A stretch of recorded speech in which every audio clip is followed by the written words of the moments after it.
Olá pessoal, bem-vindo ao podcast Segredos Políticos de número 8. Eu sou Romeu Scanhoela e estarei com você comentando os bastidores da política de forma semanal. Aqui você vai encontrar algo inédito, algo que não sai na mídia em geral.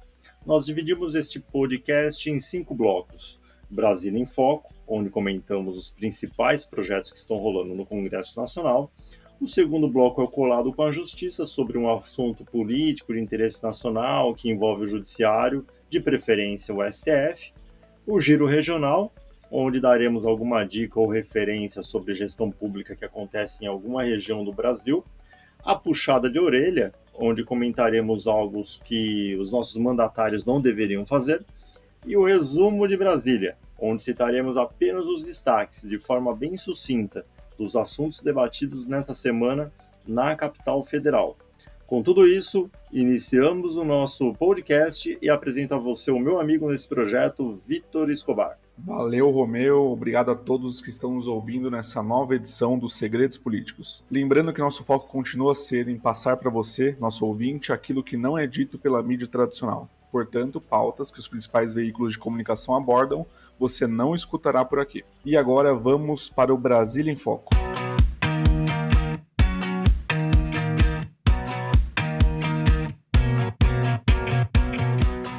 Bom, vamos para a primeira notícia então do Brasília em Foco, que é: comissão aprova proibição de registro de abatedouros de cães e gatos no país. Esse é um tema que passou pela Comissão de Desenvolvimento Econômico, Indústria, Comércio e Serviços da Câmara dos Deputados, que na última quarta-feira, dia 24 de março, aprovou a proibição da concessão de registro de funcionamento a estabelecimentos que pretendam abater cães ou gatos para consumo humano. Essa é uma proposta que inclui a medida aí na Lei 1283, de 1950, que trata da inspeção industrial e sanitária dos produtos de origem animal.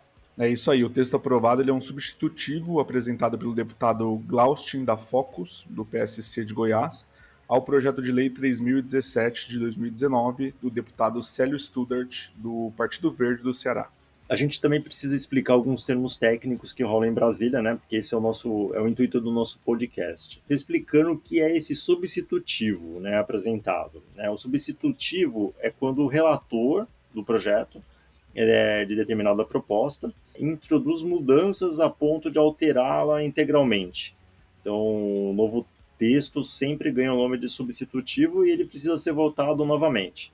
É isso aí. E originalmente, sem o substitutivo, a proposta proibia a comercialização de carne de cães e gatos em qualquer hipótese e em todo o país. O deputado Glaustin, né, ele observou que há no Brasil casos isolados de abate de cães e gatos para consumo, por incrível que pareça. Em sua maioria, em comunidades originárias de países aí que têm esse hábito de consumir carnes de cães e gatos, né, que culturalmente é aceito. Por outro lado, ele lembrou que o abate em questão já pode ser criminalizado como maus tratos, com base na lei de crimes ambientais. Bom, e no caso da comercialização dos animais abatidos, né, a atividade também constituiria infração, pois a Lei 8.137, que é de 1990, caracteriza como crime contra as relações de consumo a venda de mercadorias impróprias ao consumo. E aí o deputado, né, concluiu aí que essas implicações penais da atividade apenas são possíveis, né, porque até hoje não existe um abatedouro licenciado. Exatamente. Então, abre aspas para a justificativa do relator. Caso um abatedouro solicitasse autorização para a matança e lograsse obtê-la, não haveria nenhum impedimento para que comercializasse a carne. Em outras palavras, atualmente a penalização de eventuais infratores se dá justamente porque a matança não foi feita em abatedouro licenciado, mas legalmente não há impedimento para a concessão dessa licença, fecha aspas. Então, a tramitação desse projeto está em caráter conclusivo e ainda ela tem que ser analisada pelas comissões de Meio Ambiente, Desenvolvimento Sustentável, de Constituição e Justiça e de Cidadania. Então vamos para a nossa segunda notícia, que é a proposta que determina funcionamento 24 horas para delegacias da mulher. O projeto de lei 781 de 2020 do Senado determina o funcionamento ininterrupto, né, 24 horas por dia, 7 dias por semana, dessas delegacias especializadas de atendimento à mulher. Né? O texto aí está em tramitação agora na Câmara dos Deputados. Exato. E a proposta, Romeu, ela prevê ainda que, mediante convênio, né, com a Defensoria Pública, os órgãos do SUAS, que é o Sistema Único de Assistência Social, e os juizados de violência doméstica e familiar contra a mulher, ou as varas criminais competentes, deverão prestar assistência psicológica e jurídica às vítimas de violência. Então, pelo texto, os recursos do Fundo Nacional de Segurança Pública destinados aí aos estados e ao Distrito Federal poderão ser usados aí na criação das delegacias.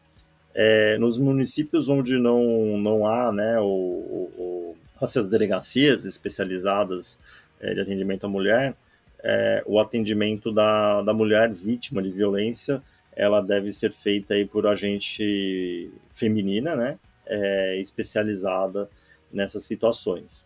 Eu acho imprescindível, né, Vitor, um Ainda mais um. projeto como esse, justamente porque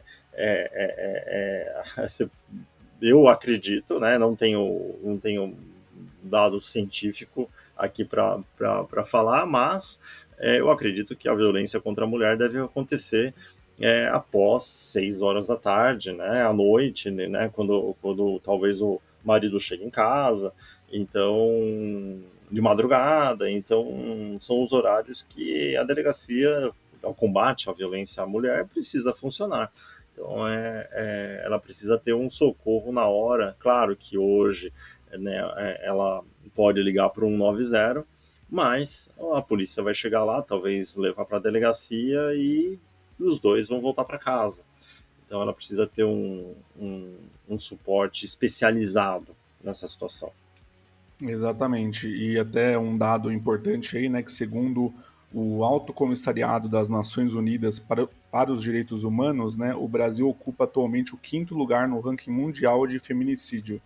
Então demonstra, né, ainda mais a importância desse projeto. Vamos para a terceira notícia? Vamos. A terceira notícia diz: rejeitada a proposta que obriga a União a repassar a estados recursos doados ao exterior. É interessante essa proposta que foi rejeitada. O que aconteceu? Na quarta-feira, o último dia 24 de março, a Comissão de Finanças e Tributação da Câmara, em reunião virtual, proposta pela deputada Elcione Barbalho, do MDB do Pará, essa proposta obrigava aí a União a distribuir entre estados, municípios e o Distrito Federal os valores equivalentes às doações feitas pelo Brasil a outros países, inclusive aí perdões de dívidas, né, de acordo com a PLP 208 de 2019. E quem solicitou o pedido de rejeição foi o relator do projeto, o deputado Paulo Ganimi, do Novo, do Rio de Janeiro. Que inclusive já participou do nosso podcast, né? Exatamente. Ele alegou razões técnicas, né, para o pedido, porque a proposta criaria despesa de caráter obrigatório para a União e não apresentaria medidas de compensação ou cálculo do impacto orçamentário, como determina a legislação, né, segundo o Paulo Ganimi. Ele tem aqui a frase dele, né, abre aspas, não temos alternativa se não considerar o projeto inadequado e incompatível quanto ao aspecto orçamentário e financeiro, fecha aspas, fala do Paulo Ganimi. Exatamente, a rejeição por inadequação orçamentária ela implica no arquivamento do projeto, né? A menos que tenha algum recurso ao plenário da casa para manter a tramitação do projeto. É interessante, Vitor, né, que eu comentei lá no início dessa matéria, porque outros governos aí já foram, né, acusados, né, de, olha, vocês estão colocando dinheiro em determinado país, aplicando dinheiro em investimentos na África, em Cuba, seja onde for. Né? Então, de alguma forma, é claro, né, que você tem tantos problemas no Brasil para resolver, em que o Brasil precisa de dinheiro para diversos, né, saúde, educação, diversos problemas hoje que nós temos, e ao invés de mandar para outros países recursos financeiros. Então a gente precisa primeiro resolver os nossos problemas e concordo com esses argumentos de vários deputados. Mas ao mesmo tempo, eu vejo que realmente essa proposta não faz sentido, né? Porque você tentar equiparar, vamos doar 100 milhões de reais para, sei lá, Moçambique. E vamos distribuir, então, a gente tem que pegar a mesma verba, 100 milhões de reais, e distribuir entre estados, né, e o Distrito Federal. E, então, assim, tem uma questão tributária, tem uma questão aí de receita, mas acredito que tenha aí que ter um meio termo, né, que não é esse, mas um meio termo para você, né, para o governo utilizar o dinheiro mais aqui no Brasil do que em outros países. Exatamente. O Brasil até então ele sempre foi bem participativo, né, nessa questão, por exemplo, doações humanitárias, né, para outros países, às vezes estavam enfrentando alguma tragédia, alguma crise muito grande e aí o que acaba acontecendo até seria talvez desincentivar, né, esse tipo de ajuda se você tivesse que dobrar a ajuda, digamos assim, doando também para os estados, né? Eu acho que realmente não faria sentido esse projeto. Bom, vamos então agora para a última notícia do Brasil em Foco de hoje, que é Câmara aprova projeto que autoriza contratações em hospitais universitários. Então, a Câmara dos Deputados aprovou aí na última terça-feira, Vitor, dia 23 de março, o projeto de lei complementar 266 de 2020, que é do Senado, que permite o preenchimento de cargos efetivos do quadro permanente para a empresa brasileira de serviços hospitalares e também para 6 universidades federais criadas aí nos últimos anos por desmembramento de outras já existentes. Eu acho que vale a pena a gente abrir um parênteses aí, Romeu, para explicar o que é o PLP, né, que é o Projeto de Lei Complementar. Então, no direito, a lei complementar é uma lei, né, que tem justamente o propósito de complementar ou explicar algo à Constituição. Então, a lei complementar, ela, né, tem diferença da lei ordinária desde o quórum para a sua formação. Então, por exemplo, a lei ordinária ela exige apenas maioria simples de votos para ser aceita, enquanto a lei complementar exige maioria absoluta dos votos. Isso, e também para falar aí sobre a Empresa Brasileira de Serviços Hospitalares, ela é uma empresa pública vinculada ao Ministério da Educação, tá? E quando a gente imagina que a Empresa Brasileira de Serviços Hospitalares ela está vinculada ao Ministério da Saúde, mas não, ela está vinculada ao Ministério da Educação. E ela presta serviços gratuitos de assistência médica hospitalar, ambulatorial e de apoio diagnóstico e também terapêutico aos hospitais das universidades federais. É isso aí. E além dessa empresa, né, o projeto ele também permite a admissão de pessoal para preencher cargos de direção e função das universidades federais de Jataí e Catalão, em Goiás, de Rondonópolis, Mato Grosso, do Delta do Parnaíba, no Piauí, do Agreste de Pernambuco e do Norte do Tocantins. Ela foi aprovada, né? Então, esse projeto de lei foi aprovado e ele foi aprovado por 436 votos a 30 e agora vai ser enviado aí para a sanção presidencial. Exato. Para explicar melhor, né, o projeto possibilita a contratação de pessoal como exceção à proibição determinada pela Lei Complementar 173 de 2020, que, para o ano de 2021, proíbe a União, os estados, o Distrito Federal e os municípios afetados pela pandemia de Covid-19 de contratarem pessoal, Fazer concurso exceto, público, né? exato, exceto se for para repor cargos de chefia, de direção e de assessoramento que não acarretem aumento de despesa. Então estão proibidos ainda os concursos públicos e os aumentos de salário. Isso, como a lei aí permite a contratação para preencher cargos de direção sem aumento de despesas, o projeto aí estabelece a exceção para cargos que vão aumentar as despesas nessas instituições. Exato, e durante a votação do projeto, o plenário rejeitou, por 421 votos a 59, um destaque do Novo, que pretendia retirar do texto a exceção para contratar pessoal para as universidades. Só que tem um porém, né? Aí o líder do governo, o deputado Ricardo Barros, do PP do Paraná, ele adiantou que o presidente Jair Bolsonaro vai vetar esse trecho. Só que com o texto, né, como o texto, né, com ambas as exceções, Empresa Brasileira de Serviços Hospitalares e universidades, como esse texto está no mesmo parágrafo, e não pode haver veto de trechos de um dispositivo, o projeto teria que ser vetado integralmente. Isso aí, vamos para o colado com a justiça.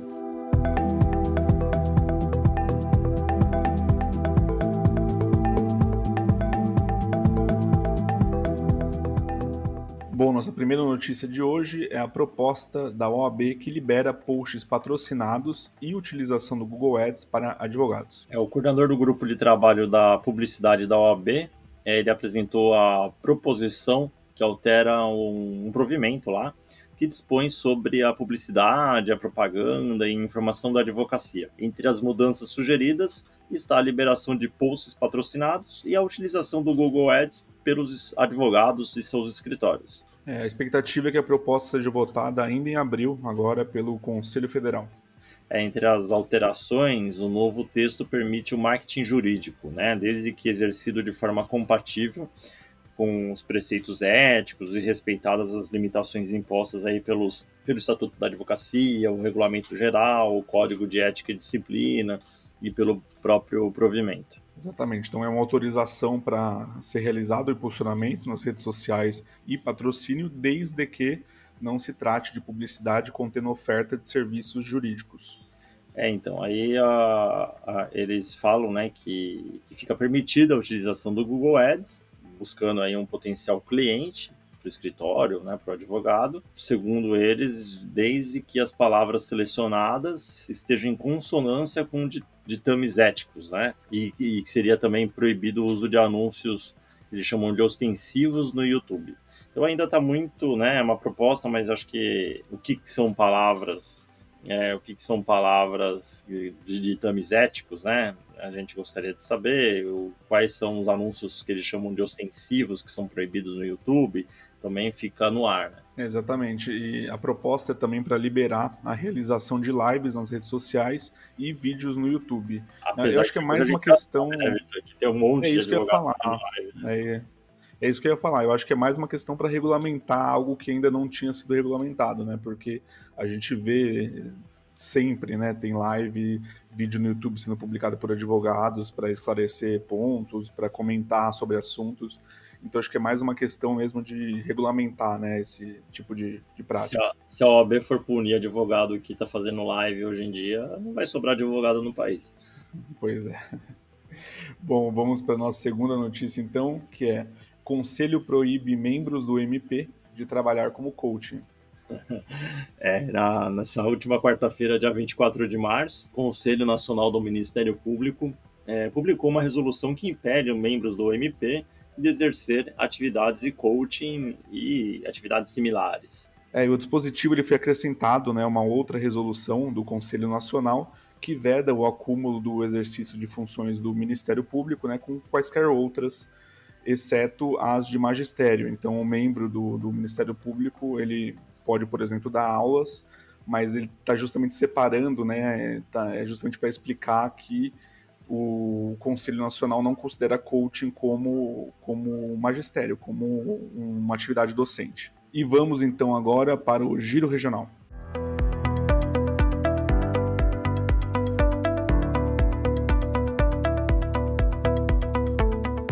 Ministério Público investiga prefeito de Bagé por alteração na ordem dos grupos de vacinação contra a Covid-19. Pois é, Vitor, o Ministério Público do Rio Grande do Sul instaurou na Procuradoria de Prefeitos uma investigação para avaliar, no aspecto criminal, a decisão do prefeito de Bagé, o Divaldo Lara, do PTB, de alterar a ordem dos grupos na vacinação contra a Covid-19, imunizando agentes de segurança antes de outros grupos prioritários. Exatamente. A Promotoria de Justiça de Bagé também instaurou uma investigação para avaliar se houve improbidade administrativa. Segundo o MP, Lara determinou a vacinação antecipada de alguns grupos, o que contraria a regra do Plano Nacional de Imunização. O MP afirmou que as alterações no plano de gestão do Ministério da Saúde não podem ser feitas pelos gestores municipais. Então vamos lá, porque assim, pelo cronograma do governo federal, agentes de segurança como policiais militares, civis e rodoviários só podem ser vacinados depois dos profissionais de saúde, indígenas idosos, pessoas com deficiência permanente grave, população em situação de rua e pessoas privadas de liberdade e profissionais da educação. Ou seja, pessoas privadas de liberdade são os presos. Então, você tem que vacinar primeiro os presos e depois os agentes de segurança. Esse é o cronograma que o governo federal, né, divulgou. Exato, e por meio da assessoria de comunicação, a Prefeitura de Bagé então respondeu que a escolha em antecipar a vacinação de agentes de segurança foi feita porque a cidade tem registrado casos entre esses profissionais, o que tem exigido que eles se afastem do trabalho para o tratamento, né? O município, né, segundo o município, a vacinação aí se dá pela segurança deles, né, para eles continuarem atuando e também para a população, né, esse é o argumento do município. Exatamente. A prefeitura disse ainda que não foi intimada, né, de qualquer ação do Ministério Público, mas antecipou, no entanto, que o calendário de vacinação previsto para a cidade não vai sofrer nenhuma alteração, apesar da imunização dos agentes de segurança, e garantiu que vai cumprir o Plano Nacional de Vacinação.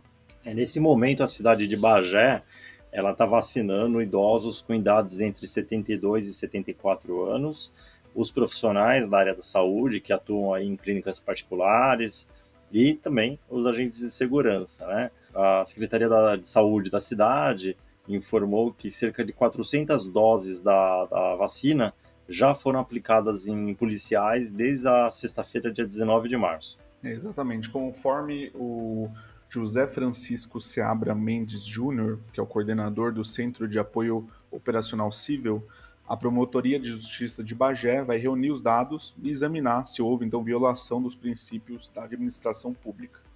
Caso se comprove irregularidades, as penas para o prefeito, né, pode-se prever aí multa, suspensão dos direitos políticos, proibição do direito de contratar com o poder público e perda da função pública. É isso aí. De acordo com o Ministério Público do Rio Grande do Sul, há um receio, né, de que a decisão tomada pelo prefeito de Bagé prejudique um grupo prioritário em benefício do outro, contrariando então o plano de vacinação do Ministério da Saúde.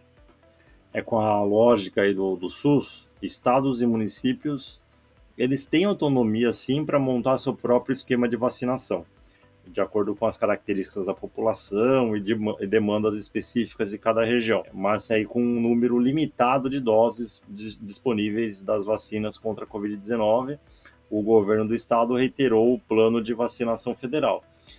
Só que aí, Vitor, né, entra aquela discussão, quem merece mais, né? Então eu assisti um vídeo nas redes sociais, recebi um vídeo nas mídias sociais de um prefeito, eu tentei até puxar, mas eu não consegui confirmar se é o prefeito de Bagé, de um prefeito dizendo que ia vacinar primeiro os agentes de segurança e depois os presos iam ser os últimos.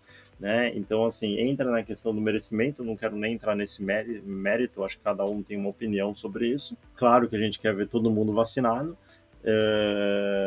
mas sim, né? Você tem a discussão, né? Quem merece mais, o agente de segurança ou o preso? Né? E também tem essa discussão hoje, né? Que o próprio SUS, né, disse que os estados e municípios têm autonomia para montar seu próprio esquema de vacinação. Então, se o SUS diz isso, talvez tenha aí o Ministério Público esteja aí pegando no pé aí do prefeito de Bagé nessa questão.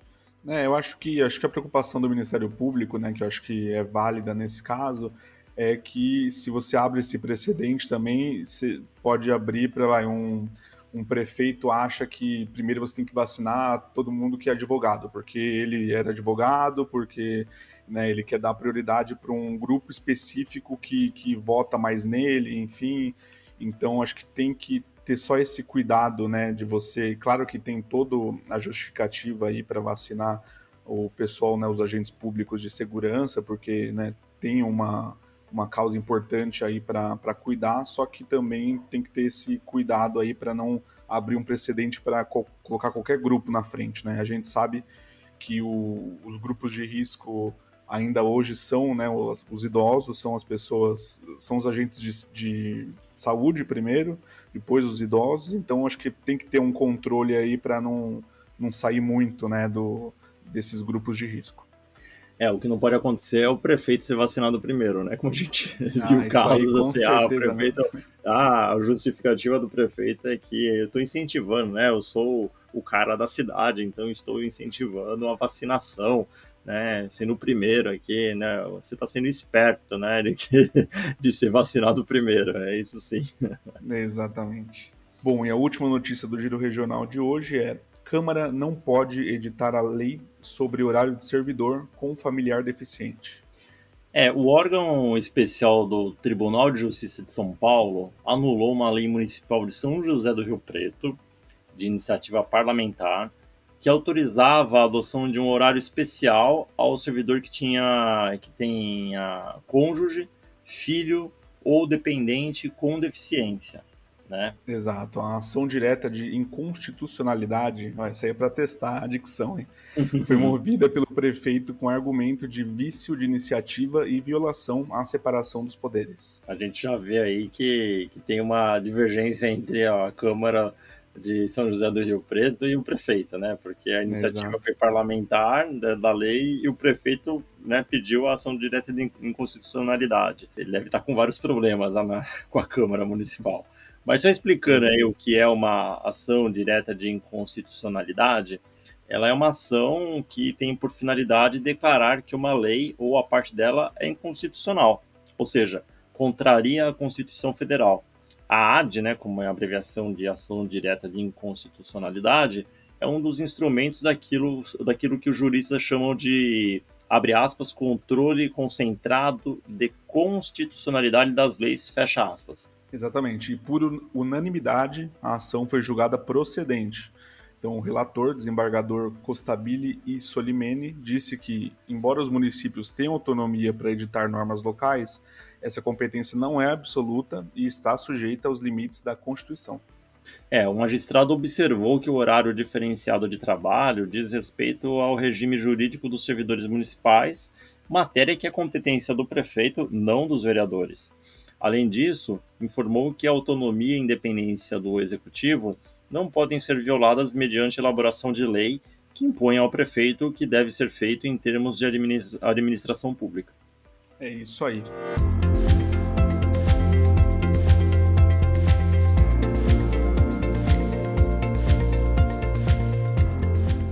E para quem vai a puxada de orelha da semana, Romeu? Bom, Vitor, a puxada de orelha da semana vai para o deputado federal Marcelo Brum, do PSL do Rio Grande do Sul, que apresentou o projeto de lei que prevê a transmissão de conteúdo relativo às atividades agropecuárias pelas emissoras de televisão no Brasil. Ou seja, ele quer obrigar as emissoras de televisão a exibir conteúdo relacionado à atividade agropecuária. Segundo ele, o objetivo é fortalecer a cultura e a educação da população em relação ao assunto. Pela proposta, as emissoras deverão transmitir 3 vezes por semana conteúdo de pelo menos 40 minutos cada, relativo às atividades agropecuárias com uso de linguagem acessível a todas as idades. Só para detalhar melhor, né, o projeto considera a atividade agropecuária o cultivo de plantas e a criação de animais para alimentação humana ou para o fornecimento de matérias-primas, com abordagem de temas como colheita, sustentabilidade, meio ambiente e gestão rural. Então, sobre uma questão de tramitação, né, para todo mundo entender, se for aprovada e virar lei, a medida será incluída no Código Brasileiro de Telecomunicações e será regulamentada posteriormente pelo Poder Executivo. Mais uma medida, né, e por isso a puxada de orelha, que é definir o que a televisão, o que as emissoras de rádio, o que uma instituição privada precisa fazer.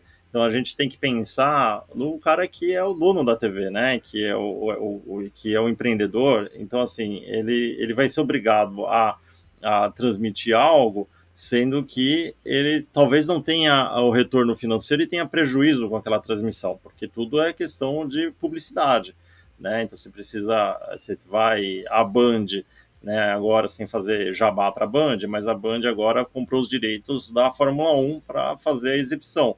Claro que ela só vai comprar os direitos se ela conseguir os patrocinadores para não ter um prejuízo com a produção de conteúdo, contratação de jornalista, apresentador, locutor, toda a equipe, né? Então ela tem que fazer um cálculo interno. É a mesma coisa do governo chegar para um empresário, sei lá, uma loja de móveis e falar, olha, você precisa X tempo da sua loja de móveis aqui, você tem que destinar para fazer tal coisa. Né? Então, eu sou totalmente contra essa lei e, por isso, a puxada de orelha da semana para o deputado federal Marcelo Brum. Exatamente. O que eu acho mais interessante, Romeu, é que o projeto ele vem de um deputado do Partido Social Liberal, né? Achei bem interessante, né? Um Partido Social Liberal tentando impor aí que as emissoras transmitam algum conteúdo, né, específico aí. Não Mas eu muito acho que liberal. exatamente. Eu acho que é isso, né? Também se o agronegócio quiser fazer publicidade na TV, né, compre os espaços e ele vai poder divulgar o conteúdo que quiser pelo tempo determinado pelo espaço publicitário, né? Mas também acho que não tem nenhum sentido você reservar um espaço da programação de todas as emissoras para passar um conteúdo do agronegócio. E as emissoras já estão tentando se virar no 30 hoje em dia, né? Porque nova geração não assiste mais TV, né? Essa é a verdade. A nova geração, ela tá ligada no Netflix, também sem fazer jabá, tá ligada no YouTube. Então, cada vez mais, menos pessoas assistindo TV. Menos pessoas assistindo uma programação específica, né? Eu mesmo vejo só, assisto TV quando é algum evento ao vivo que me interessa muito, né? Outro tipo de programação, eu raramente assisto, né? Ah, vou ligar a TV 1 da tarde para assistir o filme e tal. Há anos eu não faço isso.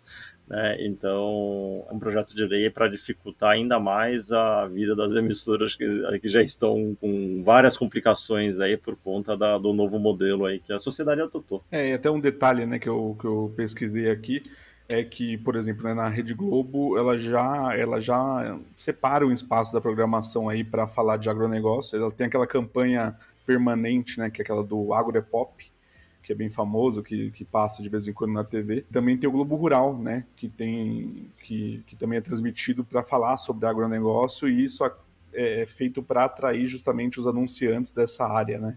Então já tem um espaço aí reservado nas TVs por questões comerciais, obviamente, mas que trata, né, dessa questão da agropecuária e, enfim, de todo o agronegócio, né? Isso aí. Bom, vamos então para o resumo de Brasília.